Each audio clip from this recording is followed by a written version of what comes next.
m square plus n square equal to 23mn, এটা যদি হয় তাহলে আমাদের এটা প্রমাণ করতে হবে। আমাদের উচ্চতর গণিতের নবম অধ্যায়ের আমাদের রোড টু মিশন 100 সাজেশনের একটি প্রশ্ন এটি। তো আমরা যদি এখানে খেয়াল করি, আমাদের যেটা দেওয়া আছে m square plus n square equal to 23mn, সেটা আমরা এখানে লিখব। এরপরে এই সূত্র m স্কয়ার প্লাস n স্কয়ারকে ভাঙাবো। দেখো ভাই, আমরা জানি m square plus n square মানে a স্কয়ার প্লাস b স্কয়ারের সূত্র। a স্কয়ার প্লাস b স্কয়ারের সূত্র কি? a plus b whole square minus 2ab, মানে এটা হবে m plus n whole square minus 2mn, আর ওই পাশে থাকবে 23mn। এটাই আমরা লিখবো আমাদের পরবর্তী লাইনে। এই যে দেখো, এখানে কিন্তু এটাই লেখা হচ্ছে যে হচ্ছে m plus n whole square minus 2mn equal to 23mn। এখন মাইনাস 2mn যদি ওই পাশে যায় সেটা প্লাস হয়ে যাবে, এই যে প্লাস হয়ে গেল। 23 আর 2 যোগ করলে কত হবে? 25 হবে।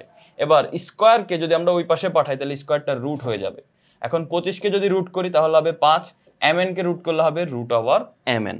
এখন তুমি যদি খেয়াল করো, 5 কিন্তু এখানে গুণ আকারে আছে, এই যে দেখো এই 5 কিন্তু এখানে গুণ আকারে আছে, এই পাশে আসলে ভাগ হয়ে যাবে, এই যে 5 ভাগ হয়ে গেল।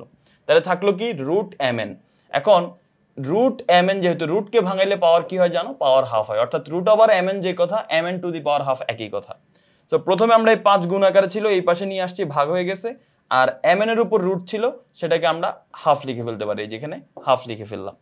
আচ্ছা, এখন তুমি যদি এই জায়গায় খেয়াল, আচ্ছা এটা হচ্ছে mn, ঠিক আছে, এখানে mn হবে, mn গুণ আকারে আছে, উপরে mn ছিল। এখন নিচে আসো, নিচে এখন আমরা যে কাজ করব, উভয় পক্ষে আমরা লগ নিব, ঠিক আছে, কে ভিত্তিক লগ নিব। তাহলে এটার সাথে আমরা লগ কে নিবে, যে লগ বেস কে নিলাম, এবং এটার সাথে আমরা লগ কে নিব, এখানে কিন্তু ইনটু, ঠিক আছে, তো তোমাদের বইয়ের মধ্যে ঠিকঠাক থাকবে। সো লগ কে বেস mn, পাওয়ার হচ্ছে কি? হাফ। এখন আসো, মানে উভয় পক্ষে লগ কে নিলাম আমরা।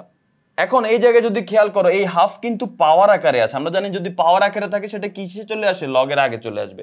তাহলে এই হাফটা এই যে লগের আগে চলে আসছে, এরপর লগ কে এই জায়গায় লগ কে ই আছে, আর এখানে mn যেটা, mn কিন্তু এখানে আবার ঠিকঠাক আছে, এই যে mn এই জায়গায় আছে। ওকে ফাইন, এটা আমাদের হয়ে গেল। তাহলে এখন আসো সর্বশেষ আমরা যে কাজটা করব, সেটা এই হাফের জায়গায় হাফ থাকলো, লগ কে বেস mn যেহেতু গুণ আকারে আছে, তাহলে তাদেরকে আলাদা আলাদা ভাবে যোগ আকারে লিখবো। গুণ আকারে থাকলে যোগ আকারে লেখা হয়, তাহলে log k base m plus log k base n, এই যে log k base m plus log k base n, এটাই কিন্তু আমাদের প্রমাণ করতে বললো, আমরা কিন্তু এটা প্রমাণ করে ফেললাম, প্রমাণিত। তো আশা করি সবাই বুঝতে পেরেছো। পরবর্তী আরেকটা ভিডিওতে দেখা হবে। আল্লাহ হাফেজ।